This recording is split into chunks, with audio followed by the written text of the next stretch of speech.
Hi everyone, welcome to another edition of The Internationalist. Today we are joined by Lucky Khambule, who's an activist and the co-founder of Movement of Asylum Seekers in Ireland. Welcome, Mr. Khambule. We are so pleased you could join us today. Thank you. Thank you so much. Happy to be here. In today's conversation, we'll discuss some of the issues faced by asylum seekers in Ireland and if there are any possible ways to mitigate this crisis. Mr. Khambule, would you like to begin this discussion by telling our listeners about your work with Movement of Asylum Seekers in Ireland or MASI? Yes, thank you very much. As I said, I'm happy to be here. As introductory kind of statement, Khambule is my surname. Lucky is my first name. I originally come from South Africa, and I came in Ireland in 2013 as an international protection applicant. I just want to give this context that led to us forming this group called the Movement of Asylum Seekers in Ireland. It was formed by people who live in a system here in Ireland called direct provision. Now, direct provision is a system whereby here in Ireland, when you come and seek protection, you are then accommodated by the government into a state hostel uh, as you wait for the processing of your application. While you wait in that process, in that direct provision system, what was worrying us was the fact that there was no set time frame as to when one can stay here in that place without a right to work, without third level education access, without ability to drive, without an ability to look for work. It was a matter of you staying in that center, getting accommodation and food, and that was it. And it was so restrictive in terms of movement. People had to sign every day to say that they are present. If they don't sign, they can be punished or they can be removed from the center. So it was those kind of frustrations uh, that we were suffering at that time. And it was ongoing for many, many, many years. And there were people, when I came in 2013, there were people who were already 10 years in the system who did not have the right to work at all for those years. So you can imagine sitting in one place, a group of people, and with nothing to do whatsoever. It's frustrating. It's a mental health issue. Kids also running around, don't have a place to play, a place to do their homeworks. So we got together as a group of few residents to strategize and talk about what we were facing. We were engaged in a protest that lasted about 10 days there in a center in Cork while we were addressing these various issues that we are concerned about as residents.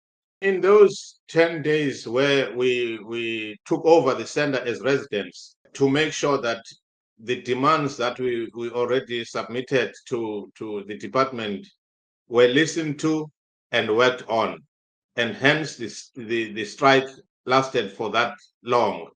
We asked the staff to not to attend the center for those days, forcing the department to speak with us directly. And we did not want to speak with any of the staff members or the management of that center at that time. We wanted the Department of Justice, which was the department that was responsible for our applications, to come to us. We were at that time talking about the living conditions, which were really, really bad for us. We succeeded in negotiating of what improvements they were needed in that center for all those days that we were in control of the center. So it was so successful in such a way that we then believed in that center in Cork that we needed to go to other centers, share our experience, and motivate other fellow residents in other centers to look critically into those conditions that they are facing in those centers so that they can take their own action so that we can have a collective action at some stage.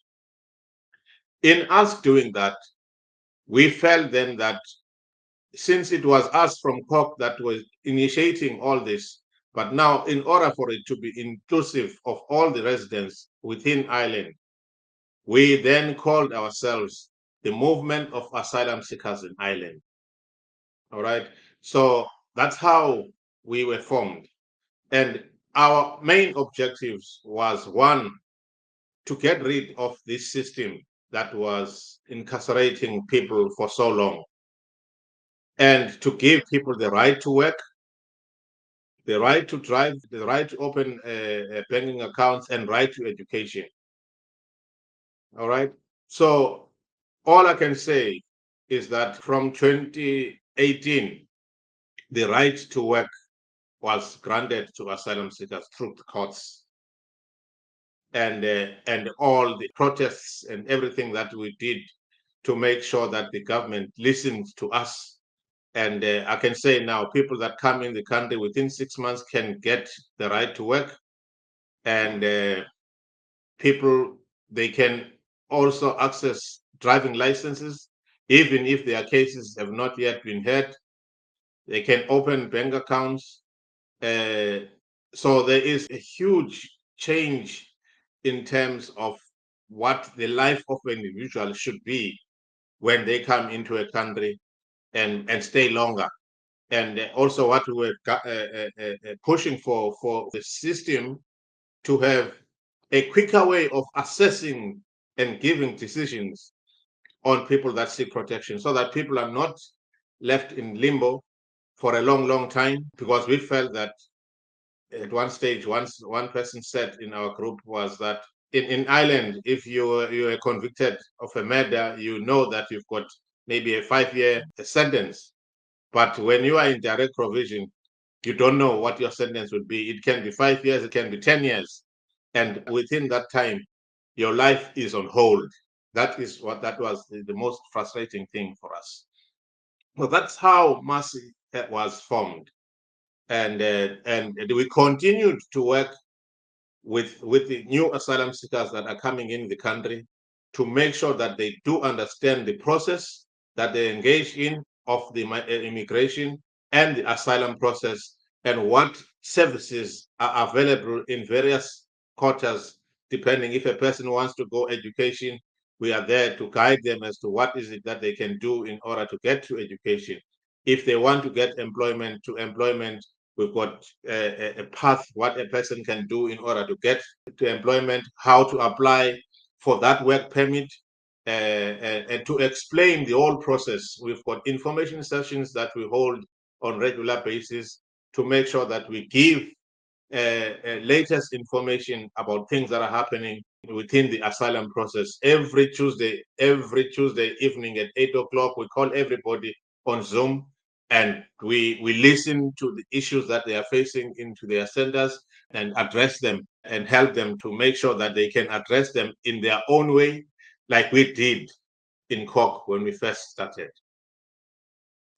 And the milestones that you've mentioned are incredibly, incredibly important. And I want to congratulate you for this like absolute achievement, because this, especially in today's context and all of the news that's coming out of Ireland right now, what we've been hearing and what I've been reading, I mean, a movement like yours, a movement like MASI, then it's just doing incredible work in bringing all of these people together, making them think critically, and also ensuring that they get their rights that they are entitled to.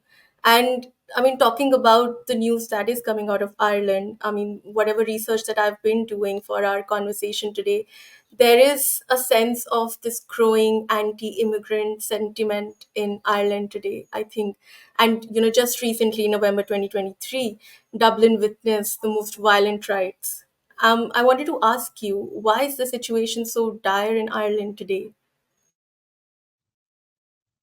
Thank you very much for that question here. It is one of the challenges that we have been facing for a number of years with the rise of the far right. This started in 2018, when the more there's increase of the people that are coming in the country, the more there's a need for people to be accommodated. And there are anti-migrants groups that have been mushrooming in Ireland for a number of years now. In 2018, that was the first attack by the far-right movement to ban a hotel which was earmarked to house people that seek protection in this country, in a county called Donegal. And that was the first one. And it continued to other counties like County Leitrim, County Galway. This has been brewing slowly, and people were not paying attention to that. And also the government were not really quick in terms of identifying these threats to migrants and apprehending the people that are causing these arson attacks in buildings that are earmarked to house people who are international protection applicants, of which the government knows its obligation to provide that basic service to people that seek protection. That kind of movement of the far right amplified from 2023, beginning of 2023, where there were a lot of protests that were directed directly into the accommodation where asylum seekers were accommodated. Continuously, they were really going all the way to make sure that their presence is there, and they instill fear on the people in those centers, including children.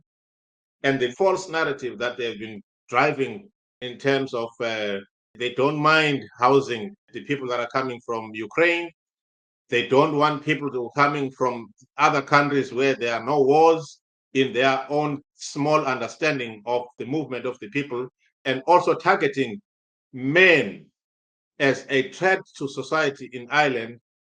They mentioned the fact that military age men, what are they doing in Ireland? They are strong, they can stay in their country and all that, you know, forgetting that people, when they're sick, they seek protection. They must have a well-founded fear of persecution from the countries where they are coming from. You don't need to have wars, bombs, and everything that everybody sees. Okay, that is the nature of the definition of a person who is an international protection applicant, which they ignore to even understand. They conscientize the local communities to reject a proposed kind of building to be used by asylum seekers, to highlight the services or the lack of services that are in those towns, of which those have got nothing to do with the people that are coming in. The highlight of November last year was a wake up for everybody. I mean, not for us, we knew what was happening, but it was a wake up call for the government to know that they are not addressing this thing, and it can just blow just like that. It was a wake up call to them to say this is serious. We need to be able to act. Okay, but what is more disturbing to us as a movement of asylum seekers is also the language that is used by the government in exposing the vulnerability of the people that seek protection, in terms of how they access the country, of what documents that they have. You'll find while the protests by the far right in the centers, in the airport, stopping people from coming in, they will go and release stats that from this period to that period, there are so many people that came into the country. Out of those people that came in the country, so many numbers did not have valid documents to come in, or no documents at all. So to further justify the support, the calls for the far right to say Ireland is full, we don't want anybody else to come here, Ireland is for Irish people and all those racist kind of connotations we get from them, and let alone those that are directed to us as leaders of the asylum seekers, because we become a target to them with regard to the support of asylum seekers. So we are dealing with that in the process of the issues that people are facing who are coming here seeking for protection. So the focus is on how do we defend the people who are seeking protection against the people that don't want us here, against the government that keep on saying that we're going to be strong on immigration, we're going to be doing this, we're going to be doing that. supporting each and every word that the far right is uttering online and everywhere else. So that is a big challenge that we are really facing, and it's gonna be harder and harder as we move along, as we can see some of the developments that are coming from the EU and the other member states. And I think I've also noticed, I mean, I was doing my own research on MASI, and I did notice that on a lot of the interviews that you've done, or, the articles that have come out, there have been really awful comments, which I'm guessing are from the far right groups, which are clearly attacking you, your team, your work. And it's just disheartening, especially to see all of that coming from Ireland because of its history of struggle against their own imperialism that they faced from Great Britain, right? So they have this Yeah. history of struggle against imperialistic powers. And yet today, the solidarity that they should show to, people coming here to seek protection, facing similar kinds of struggles, I Yeah. mean, the solidarity is just not there. And I just want to, continue off from what you'd mentioned in your answer about, Ireland taking in refugees from Ukraine. And I've been reading a lot of testimonies of people uh, who've been in Ireland for a number of years, and all of the reports and the testimony suggest that the experience of Ukrainian refugees differ vastly from that of other asylum seekers. And I was wondering if you could sort of contextualize for our listeners about this difference. Why does this exist, especially in terms of reception process and access to resources? Yeah. Well, during the start of the wars in Ukraine, states, different states had to respond to that crisis. Ireland was also part of those states that responded to that. Uh, more than we are in solidarity with the Ukrainians with what is happening there, people must not get us wrong in any other way.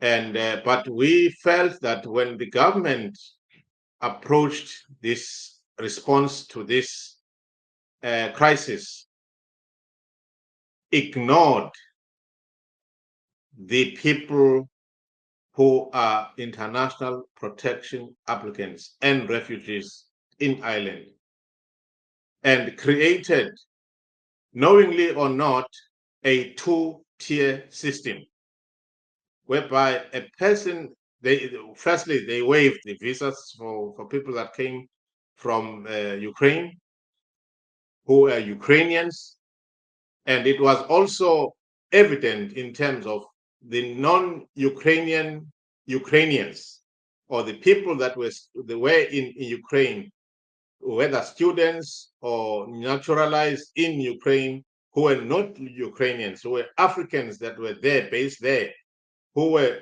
totally discriminated in terms of accepting them.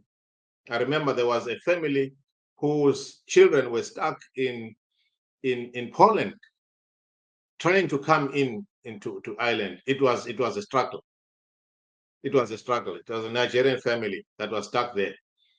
And when you came from Ukraine, immediately you land at the airport, you would get what we call here a GNIB card. It's like an identity card that is given to you that gives you access to employment, access to weekly allowance, education, and everything else. So what they did when you came from Ukraine, just like that, you get the right to work, and you get accommodation, and you get money, full money to take care of yourself. If you have got kids, immediately your kids are accepted in the local schools. Whereas if you came from any other country in the world, people were not even getting. There's a card which is called a temporary residency card. It's a blue card that is issued by the International Protection Office for a person that comes in and seek protection. So that card is the first thing that it allows you to be in Ireland. Okay, so it's supposed to be issued to you on the counter. All right.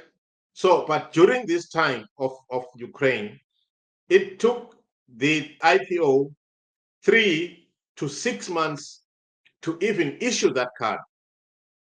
So without that card, your children cannot get to school. Without that card, you cannot get a weekly allowance, which, by the way, is at €8, 80 pence, 80 cents for a person in direct provision, of which, if you are coming from Ukraine, you get about 250 weekly allowance. Okay, so you can see those differences. And if you have a child, you are coming from any other country, children were stuck with parents in hotels or in these accommodation centers, and they were not getting access to education for 3 months, up to 6 months at some stage. All right. There was one article which was very painful to the international protection applicants, which was great to see that they were able to do it. A Ukraine family came in on a Monday. By Friday, that family was accompanying their children to school, and it was reported in Irish Times or RTE, family being happy that they've got a space for school for their children.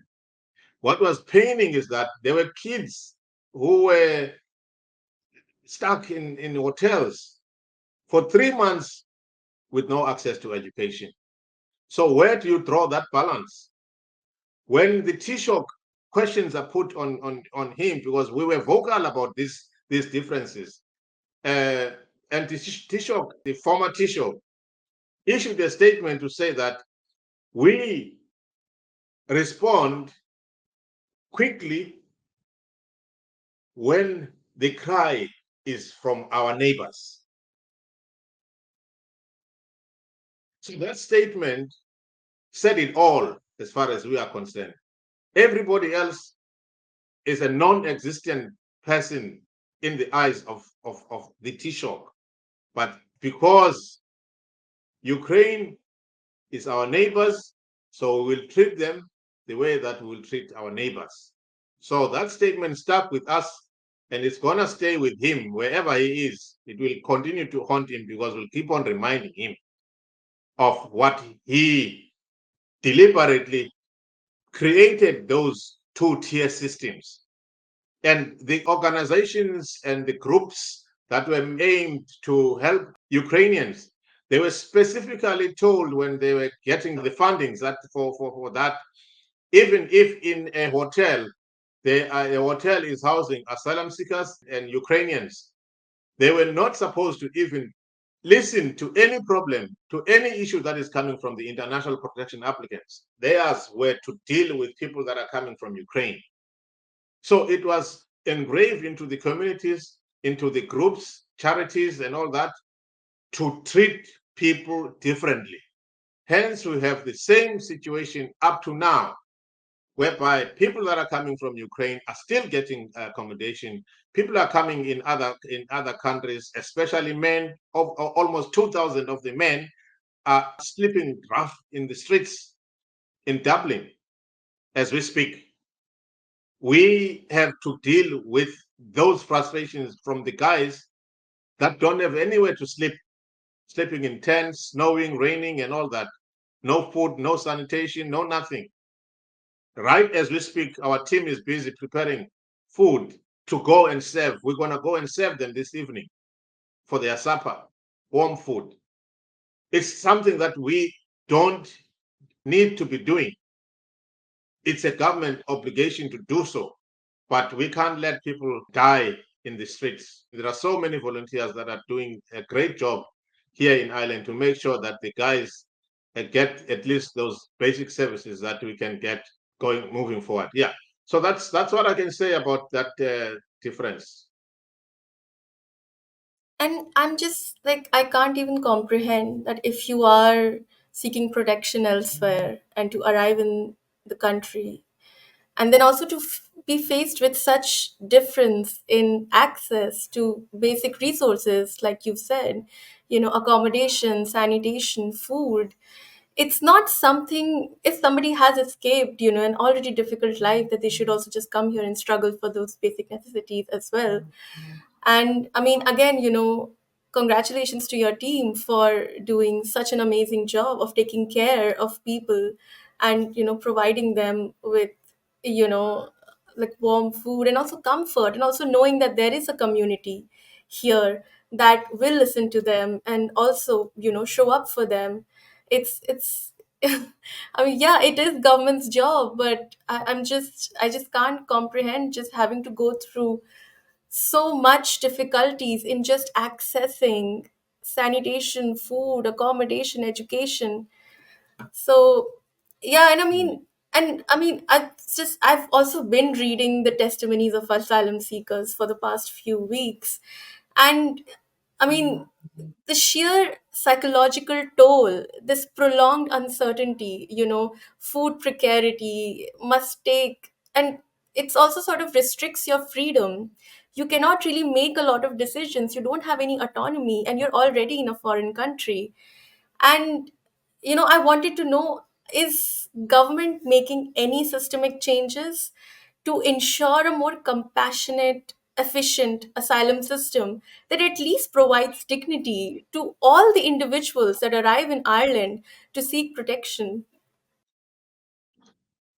Well, you're asking that the government is doing anything to make the situation better.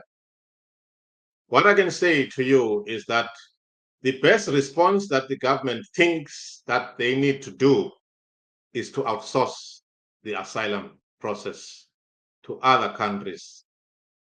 And that is what they're busy doing now in the past week or so, to approve what they call PEC, like what UK and Rwanda agreement kind of a thing. It's a system in that way. Because they say that, I mean, there was a statement by an Irish EU candidate on Friday. She went and said in EU that Ireland should deport asylum seekers who have broken the law. All right. So in their eyes, then breaking the law, because they are making now an asylum. They've been detaining people that came into the country to seek a protection and don't have documents, don't have passport or whatever that they have. As you know, when people are running, they get into the agencies, and the agencies, whatever that they do to manipulate stuff to make people have documents that they can use to travel, okay, which is something that is understood and articulated by the UN and Human Rights Commission, the understanding of the movement of the people. And it says that people must not be persecuted or prosecuted for seeking protection in other countries. But the EU are colluding amongst themselves to say that people must be detained immediately. They've been working on this for some years to build these detention centers. And a lot of people have been detained in Ireland since the beginning of the year, whereby people that came from there, from the airport, nobody knows where the person is, and yet the person is detained. There isn't anything that they are doing to address the current situation, the current crisis that people who are facing asylum are facing. This lack of accommodation, exposing the already vulnerable people to the far right who come to these camps, to these tents with the dogs. Last night there were people that came with dogs. All right. Last week Monday, one of the guys who go because there's another charity areas where people will go and have food and maybe charge their phones or maybe have a bath. So when they go to these places, it was closed at that time. They were waiting for that to be opened, and they were attacked by the teenagers, and the other guy ended up in hospital. So it just shows how serious this issue is, and of which we feel the government is not really taking it seriously. On the 18th or 19th of March, during St. Patrick's weekend, okay, because the International Protection Office was surrounded by tents, and it is not a good site for international community. What Ireland did, or the department did, on Saturday of that weekend, in the morning, They woke up the guys at 8 o'clock. They knocked into their tents. They said, pack your things. We are going. The buses were already lined out outside. We are moving you to another accommodation. So the guys were excited. Finally, we got to be accommodated. And they just went and left some of the stuff in their tents. Then they got into the buses and they went to Donram and City West. And in the meantime, the two trucks were destroying these tents and taking everything to the tip, to make that place clean, to prepare for the following day, St. Patrick's Day, so that when international community visit Ireland, they see that everything is clean. Okay, they did that. They refused to accept that they did that because of St. Patrick's. We know that's what they did, because the following day, people were kicked out of the accommodations, those places where they were placed in. They said, you go back to where you were coming from. So by Monday, those tents were all back to normal. Up to now, there's more than 150 tents outside of the IPO. And the government is doing nothing. They're doing nothing to accommodate people. They are doing nothing to curb the far right response from the people that want to accommodate. Yesterday, in Wicklow, in another county, Wicklow, of which there was an accommodation center there that was earmarked to house asylum seekers. It was burnt down as early as yesterday. And there were indications that that place is going to be burnt because there was talks about it accommodating asylum seekers. And they did nothing to protect that building, to make sure that people can access that. Right now, that building is burnt. That put more pressure on people getting accommodation. And we are hearing that the way that is, they are so desperate, the children and mothers, families and children will end up not being accommodated. At the moment, it's only the men that are singled out, single men that are singled out to be not accommodated. But it's going to be slowly going to families, whereby families will end up being stranded, and children. And it's going to be worse. It's going to be a serious indictment to the country if that happens. I mean, all of this news I'm just so shocked at how lax the government has been at offering protection. I mean, forcefully removing people from where they're camped out, taking them elsewhere, and then it's just, I can't even imagine the sheer suffering. I mean, it And must those take. tents, Tanya, and those tents, those that not, the government is at no hand. They did not give those tents to the guys. It's the community, it's volunteers that arranged to get those tents, and they destroyed them. A tent is you're looking at 50, 60 euro for a tent. All of them Yeah, destroyed. They did not give a damn about it, you know. And also, mind you, is that when it comes to people who are actually on the actual application itself, people, while they are living in those kind of conditions where you can't even think straight, they are called for refugee application interviews from the tents.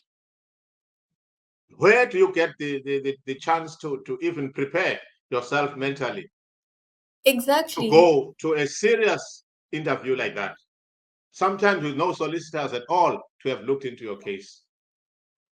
Yeah, and these interviews are set up to judge you on the basis of your appearance, mostly. In most cases, they judge you on the basis of your appearance, how well you've prepared, how well you can answer Oh, questions. yes, But if of course. you're living in accommodations that, your personal safety is at threat at every point, and to just then go show up for these interviews, it's Yeah, impossible. It's an without even impossible taking a task. bath, without taking a bath, no laundry, no nothing. Where, I mean, Imagine when you go to just a job interview, how daunting that is. But when you go to a job, to an interview where your life depends on it, your life depends on it. You have to be in your right frame of mind, not knowing what you're gonna eat, where you're gonna sleep. You know, it's designed for it to fail because they want to effect deportations of people. So the way that they are doing it, they are making it okay for it so that people can fail and they can justify the deportations of people. That is all that they are doing. And they are not hiding it. And they are saying that we will deport people. And they make the system to be so hard so that people will not succeed, will not succeed in their applications. And also there's another factor where which is linked with the right to work, with the permit to work. The permit, there's a clause with the permit to work. Yes, after 6 months you can work, you get a permit and work, but you must not have received a negative response on your first refugee interview. So, which means if you came in December, for instance, okay, and you called for the interview in February, okay, and you get your rejection in March, right? So that is within 6 months. If your rejection is received in March, you're not gonna get your work permit on your month 6. Okay, so that is also why the minister has added new countries as so-called safe countries, because when you are from the so-called safe countries, they fast track your application, so you get your interview date quickly. Okay, so when you get your interview quickly, you get your rejection quickly, then you don't get the work permit, and it frustrates you. And their aim is that while you are frustrated, you might give up and go on your own because you won't have the right to work. So it's deliberately designed to oppress people that seek protection. And And the people who are minister is already talking going of this. through oppression, people who are already going through cycles of oppression, who've come here to escape oppression. Yeah, And yeah, exactly. So that is reality. I mean, we're not talking bad about Ireland because there are good things that are happening in Ireland, but we are just focusing on what our analysis is in them dealing with people that seek protection. They design things or policies that will suppress people that are seeking protection deliberately, deliberately. And that's a fact everybody can see. You can do your research, talk to anybody else that is seeking protection. We yeah, have no reason to say it other way, because that's the truth. That is the truth. that's the unfortunate truth. And I mean, like I mentioned, I've been reading so many testimonies of families, of mothers, of kids just struggling against this system, like you said, is designed to make you fail, and there seems no end. Because I mean, how can the Irish government expect people who've escaped difficult situations to just simply return to them? I mean, what will their own government do with them if they return to the place that they escaped from?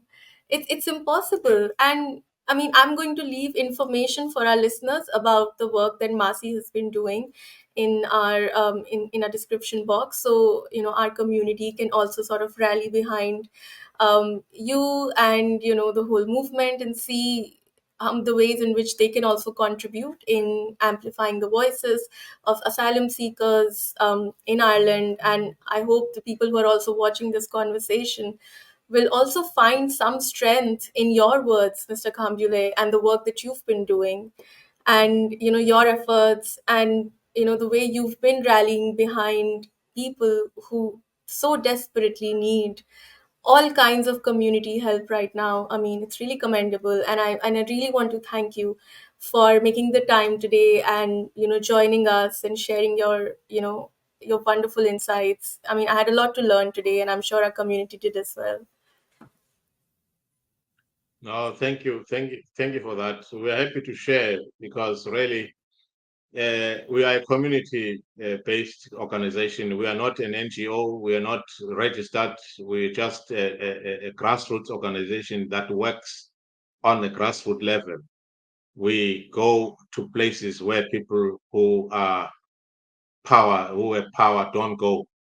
We go to these camps. I'm due to go and meet the guys in one of the camps as well, where they're staying in tents in a place called Crooksling, to address them, to see what problems that they have. They are in tents there as well.